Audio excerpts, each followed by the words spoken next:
Bismillah wassalatu wassalamu ala rasulillah amma ba'd. First question of the day is, seawater. Is it allowed to do ablution with it or not?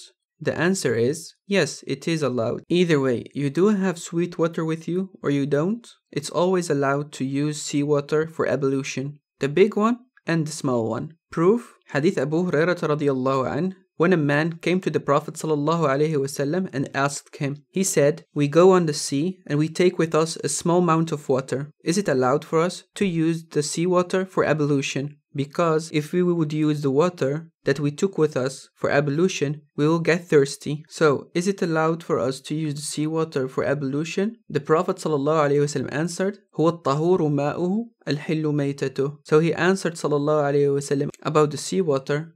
He said, seawater is pure or seawater is clean, الحل ميتته, and its sea animals are allowed for you to eat, even if you find it dead. This answer of the Prophet ﷺ was the perfect answer. Why, you ask? Because the Prophet ﷺ answered when he was asked about seawater, هو الطهور ماؤه. So the answer was, even if you would have a small amount of water to drink or a big amount, it's always allowed for you to use the water for ablution. And also, the Prophet ﷺ gave an extra answer for his companions. He said, الحل ميتته. So now we know not only that the water is pure, but also what comes forth from sea is also pure and allowed to eat without slaughtering it or calling Allah's name on it. This hadith was narrated by Imam Ahmad, Abu Dawud, Ibn Majah, Nasa'i, and Tirmidhi, and was authenticated by Imam al-Bukhari rahimahumullah jami'an. May Allah have mercy upon them all. So, one more question. How about the animals that stay half in the sea and half in the wild? For example, crocodiles and turtles. Leave your answer in the comments below and you will hear the answer inshallah in the next episode. I hope you enjoyed, and assalamu alaikum wa rahmatullahi wa barakatuh.